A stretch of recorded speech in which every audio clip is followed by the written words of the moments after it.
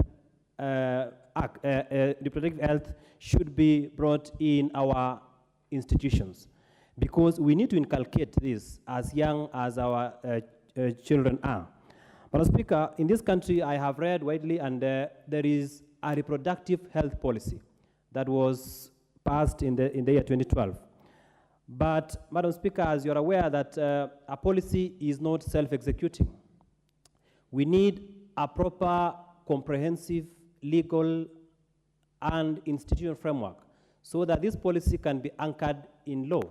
So that when we say that we want to introduce this curriculum, then it must be founded on some instrument of law. Madam Speaker, this is very important. But again, if you realize that those who are born in this country in the 60s, 70s, 80s, 90s, the issue goes back to the moral fabric of our society. In as much as we want to put this in the curriculum of our education, in our curriculum in Kenya, it goes back to the basic morality of our society. How is our moral conscience as a country? Because we need not, as such, put in the curriculum, but even the way parents teach their children is very important. The way children are brought up. To tell them we respect parents, we respect a family as a unit, as a basic unit of our society. So, in my opinion, I think even parents have abdicated their responsibility. Society as a whole has abdicated its responsibility. When I grew up, a child could not belong to anyone. If a child has committed an offense, then he is subject to the punishment by the community. Madam Speaker, this curriculum, if introduced to our education system, it will enable even the teachers or those who are training them to be able to teach them about basic laws in our community. Madam Speaker, I come from a community where there is still a practice of harmful cultural practices, like FGM. And Madam Speaker, we need to teach our children that there is a law that exists in this country. That is the Female Genital Mutilation Act, the FGM Act. And that act is punitive to anybody purporting to aid or abet any action related to FGM. So, Madam Speaker, it is very important so that when we teach, or when this is inculcated in the curriculum of our institutions, then the children or the pupils or the students will know that FGM is an offense, that the one abetting or committing the same has committed an offense and is liable to punishment. Number two, Madam Speaker, the other law that can also be inculcated and be taught in the institution is the Children's Act. The Children's Act has serious, has various progressive provisions on the rights of the children. And most of those rights inform their reproductive rights and health. So, Madam Speaker, it is very important. The other issue is laws like the Sexual Offences Act. That is a legislation that should be brought to our institutions. It is a law that we must be able to teach our children in our schools or our institutions so that they are aware that there is a law known as the Sexual Offences Act, which provides punitive measures in case anybody breaches that particular kind of legislation. Madam Speaker, this also will bring in the issue of responsible parenthood so that children at a very young age know that this is how to bring up a family when they attain the age of majority where they can be able to marry. So, Madam Speaker, I stand to fully support this motion, and I want to thank the honorable member for bringing the same so that we can be able to get an opportunity of having this particular kind of education in our curriculum. But above all, I also call upon the honorable member, because she's a lawyer, that she considers introducing a legislation on reproductive health in this country so that it covers or caters for the interests of the minors and also those at the age of majority, because it will be a very important legislation in this country, and it will be able to answer some questions that the policy cannot answer, because a policy is only a statement of intention, but it may not have the legal effect as a legislation would have. So, Madam Speaker, I beg to raise my case on that front. Thank you. Thank you. The Honorable Charles Ngusia, member for Mwingi West. Thank you, Madam Speaker, for giving me this opportunity to contribute this, and I'll be very economical with the time because I don't want to labor much on what my colleagues have said from the onset. Let me thank the motion mover, that is my good friend from Kirinyaga, Jerry, for bringing up this motion. And let us begin by acknowledging that this is a comprehensive health education. It doesn't limit ourselves to only sex, but also nutritional issues when you are encountered with health problems, Madam Speaker. Developed world, most of them have included this in their co-curricular activity, or rather their curriculum, and it is high time, as Kenya, we institute the same, and we start educating our children on health reproduction system. From the onset, there are some advantages we are going to have when we introduce this in our curriculum. Our children are going to understand their biological makeup, and majority of them will not have issues when they are encountering some of the diseases we experience on daily basis, especially issue to deal with cleaning our body and also washing our body, Madam Speaker. Madam Speaker, I believe if we introduce this in our education system, we are also going to prevent what we call venereal diseases. And we will be told how to handle a certain problem when it arises, and we will not have any issue. The other issue, introducing this, we will prevent early teenage pregnancies, which we have really been experiencing in recent times. And the other thing is, of course, our children will understand the best time actually to do certain things. For me, being a Christian and to be a staunch Catholic supporter, I believe the only solution to everything is starting the right thing at the right time. I believe we can only start having sex when you are married, and that is my principle, and I thank God I have been able to adhere the same. So abstinence is one of the key issues. Actually, we need to teach our students and our pupils to adhere to it, and we will never have any issues. Madam Speaker, we have been experiencing what we call diminishing child population in our schools, just because of early pregnancies, and even some of them, those who get it early, it's because they lack information. And I believe by introducing this in our system, it will improve our child population in our schools, and every Kenyan, every responsible child will actually have proper parental guidance. And I recall when the time we used to interact with our grandparents, they used to teach us a lot of things. But nowadays, I don't see a lot happening in terms of mentoring our child. It is high time, even our parents, the way they used to do before, we start educating our kids on how to handle the issues, how to handle the marriage relationship, especially how a girl is supposed to please a man, how a man is supposed to please a girl. And I'm not talking a girl who is under age of 18. I'm talking on people who are of 18 years, Madam Speaker. So I believe This thing will bring a lot of advantages more than disadvantages, and we are going to experience a society that is coming up uprightly, and the moral issues will be really sorted by introducing this comprehensive education, health education. When it comes to issues of nutrition, Madam Speaker, there are some times, especially our girls, when they go through menstrual cycle, especially when you experience this the first time, you would even know what is happening with your biological body.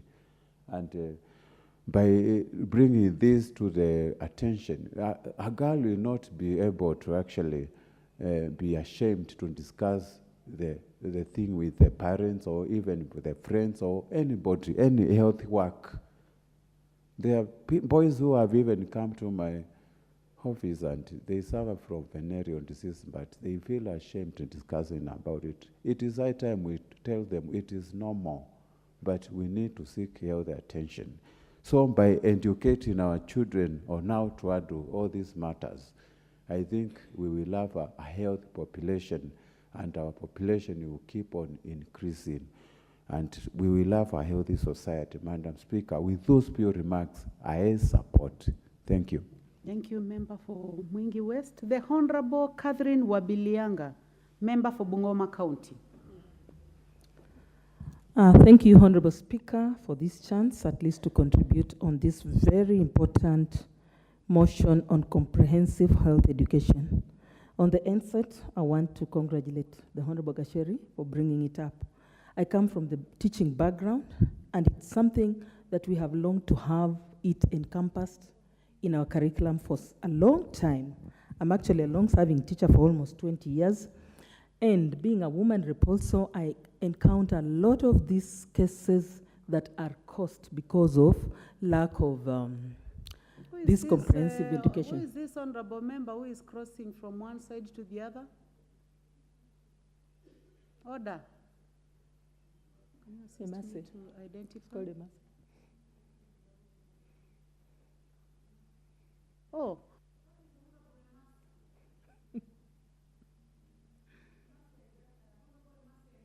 So you cross the floor from this side to the other. So I suggest that you go, bow, and make a decision on which side of the aisle you want to walk on. You may proceed, Honorable Wabilianga. Thank you, Madam Speaker. I am on the point that it is a long overdue in the curriculum of Kenya, just to introduce this comprehensive health education.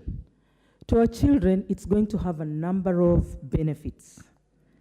I deal with a lot of GBV cases in my county, that's in Bungoma, and this is just as a result of lack of this kind of education from our children.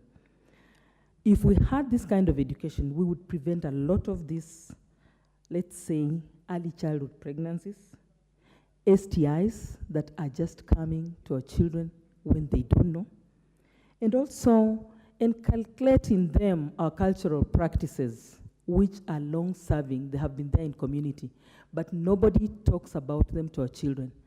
And I would think that, in line with what she has suggested, this would start at a level, not just at PP1, because we look at levels of children as they grow, they grow at different levels. We have the PP1, we have the junior secondary, we have the high school, and up to the other levels. And at this level, I imagine that before our children just get to junior secondary, this is when this has to be put in the curriculum so that they are taught accordingly and they get to know exactly what is expected of them. And this will also go a long way in training our teachers on how to teach these children. Because you find that in our past teachings, we have done guiding and counseling in schools. But the guiding and counseling has not touched on key issues. You know, sometimes we brush on matters, sex, without necessarily mentioning the organs themselves. I like the member who was here who spoke about it very candidly. And when you mean you're talking about children and you're telling them about sex, it is important that you even tell them about the vagina. You tell them and show them what the penis looks like. Because most children don't even know what they're talking about. They think it's just love they're going to make, and they don't know whether it's love. For example, in my county, I came across a very, very serious case last week. A class 7 child impregnated a class 6 child. Of course, they go to school at a little bit a late age.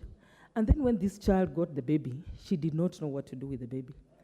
She went to the river and just put at a riverside. Somebody picked the baby and brought to our office.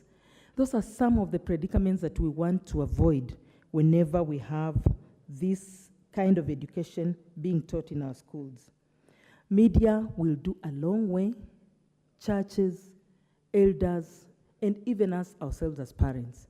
You find that in the now world, the kind of parents that are there now are very young, like somebody else has already said. They don't have that time of getting back to talk to their children. And whenever they come home, most of them come when the children have slept. They wake up, nobody talks to them. So bringing this as on the curriculum in school-based programs, it will be something that is going to help these children actually get it at a formal level. There's also methods of how even children can prevent themselves in case somebody presents to them, even at a rape cases. They should be taught some tactics which will actually help them on how to prevent some of these things. And as parents, especially as the women, we have a lot of responsibility on talking to our children about this, just even before they get to school. You find that because of this culture of poverty levels, some parents even are encouraged to tell their children to go and look for unga through sexual acts, which is very wrong. A member here talked about trucks, areas where we have trucks that get parking. Some parents would just tell their children, go there and look for ways of how to get unga for our families. That is actually wrong. So I tend to really get in support of this motion and pray that it will go through so that comprehensive health education is introduced in our schools to cater for most of these problems that are handy and need to be curbed with at a very early age. I support and thank you very much. Thank you very much, Honorable Wabirlianga. The Honorable Rose Museo, member for Makueni County.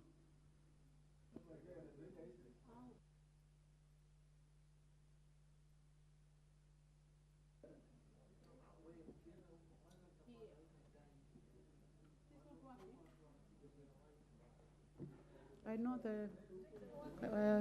I suggest that she be assisted.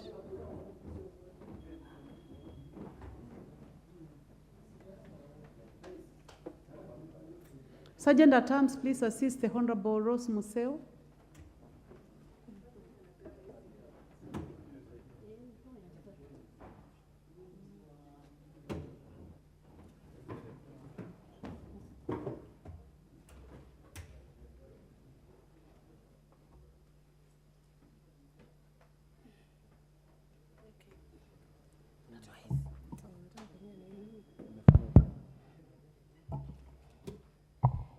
Thank you, Madam Speaker, for this opportunity. Thank you.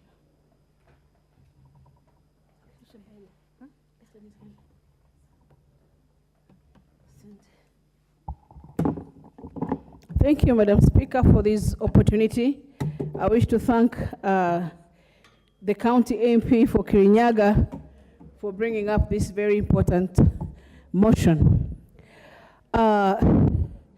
It is true that actually I support this motion and I support that children should be taught sex education from the onset while in school, because if this was done 10 years ago, the issues we are dealing with now would not be a problem to us today, because talking of early pregnancies is an issue that we have in all our counties. And if sex education was taught properly and openly, these issues would not be on like today. Let me say that God purposed sex for creation, and in the process probably, of course, he put some enjoyment in it, but then it has been misused. Let our children understand this, that actually sex is for creation. And if it's enjoyed It's enjoyed because you're making babies. When God created the first man using clay, the second creation was to be done in a woman's womb. So when they interfere with it before time, that's when now girls, young girls, you find them getting pregnant, and it's because of lack of knowledge. Sex is sacred, and sex is not a shameful thing because God created it. But it's become shameful only when it is done by the wrong people and at the wrong time, when it's not yet mature for the two to do it. Again, we need to teach our children, because most parents lack parental guidance. They don't guide their children, and find that some parents are very careless, and they don't even talk to their children, and even they can do sex, even they act while they are drunk when children are watching. And when children, you stop them from doing it, actually a human being has got an inquisitive mind. They like now trying to inquire from themselves, looking at the internet, trying to see what they can do. The honorable member for Igembe North, is it an intervention? Is it your intention to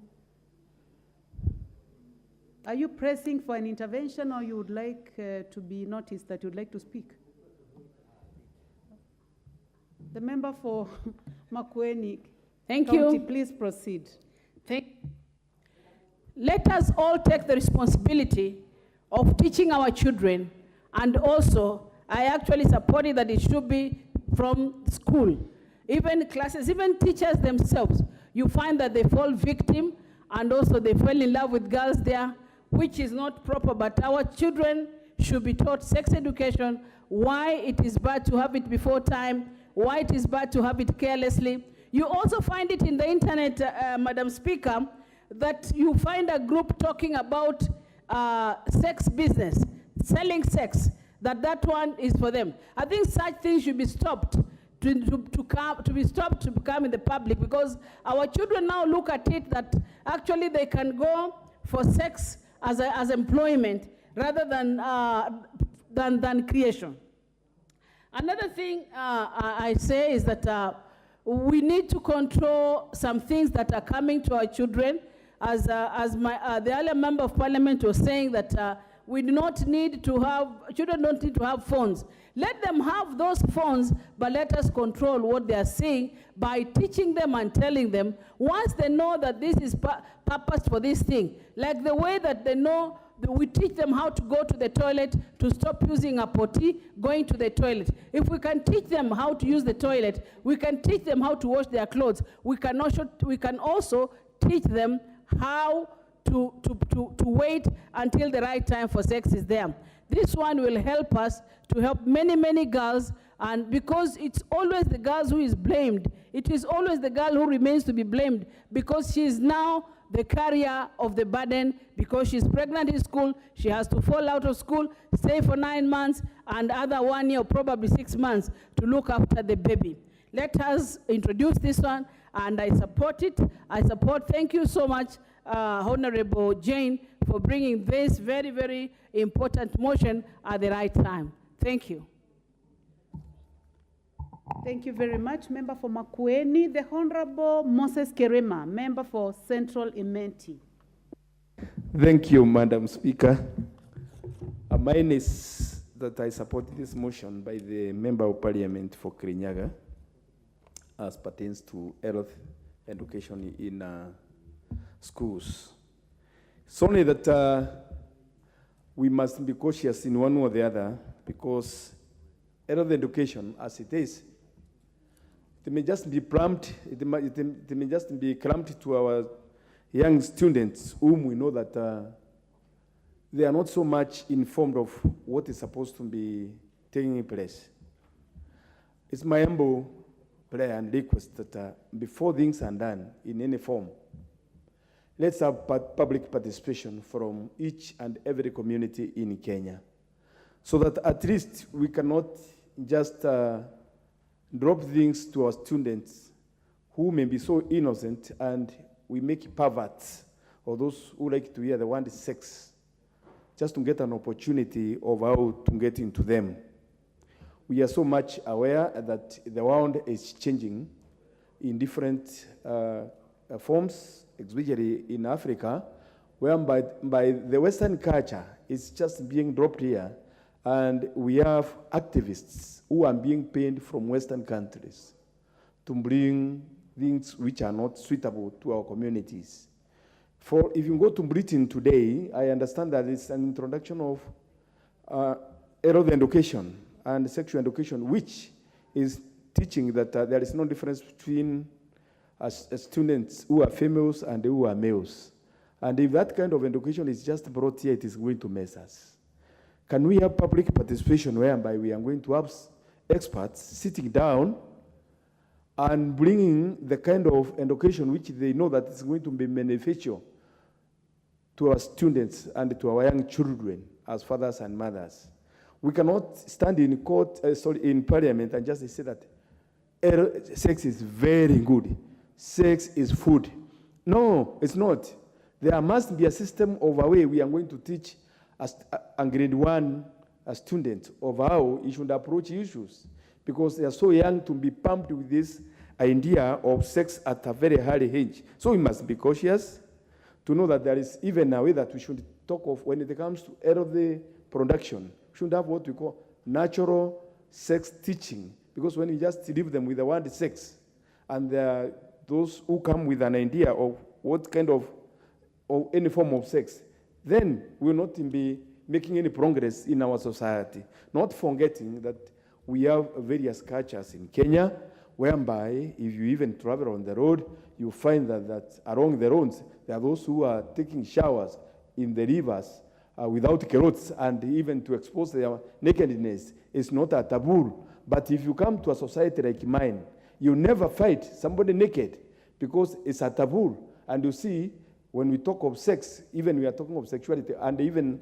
the anatomy of a human being. So we must be cautious. We cannot just carry things and put them in the curriculum without selecting what is good and what is bad. To conclude, is that I say that we must have experts who should look at the best of what should be taught at every grade and level in our primary and secondary schools. And because those are the ones who are deprived of this knowledge of sexual education.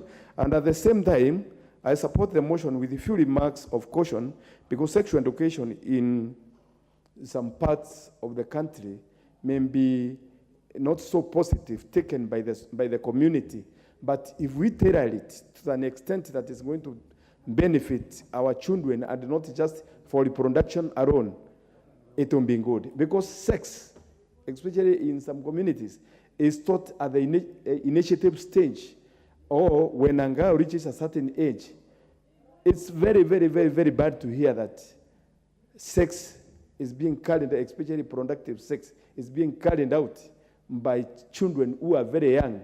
And we have teachers in schools who are having sex even with students at a very early age. And that's why you hear people complaining of 9-year pregnancies. So to me, I support the motion as it is, and only to say that with the few remarks which we have talked about, possibility of amendments here and there to make sure that what is going to be taught within our community is going to be favorable to us. Otherwise, just by talking of early production, there is a likelihood of the way Kenya has been doing before, whereby we just adapt what is Western. Like in Britain, because we were colonized by British, and we just adapt what's there. If we make that mistake of adapting the syllabus which is being taught these days in Britain, we are going to mess up our Kenyan society, because we are going to bring our natural things.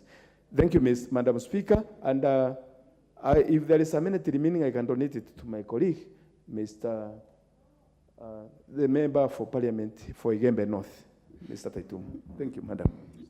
The Honorable Taitumu, member for Igembe North.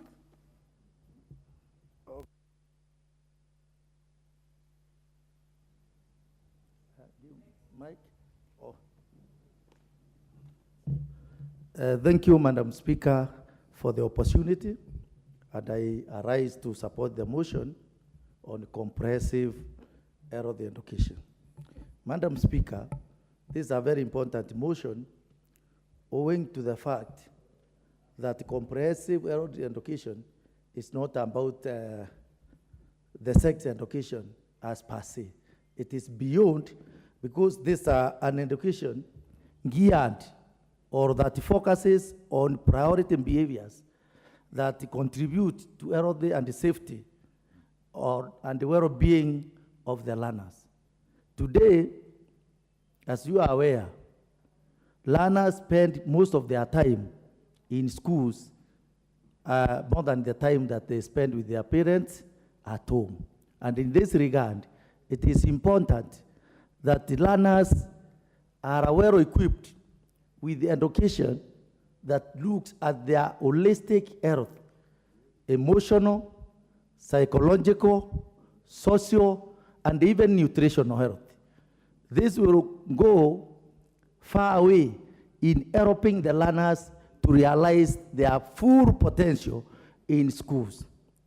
Well-equipped students will be more focused, will be more realistic in what they want in schools and what the schools entails.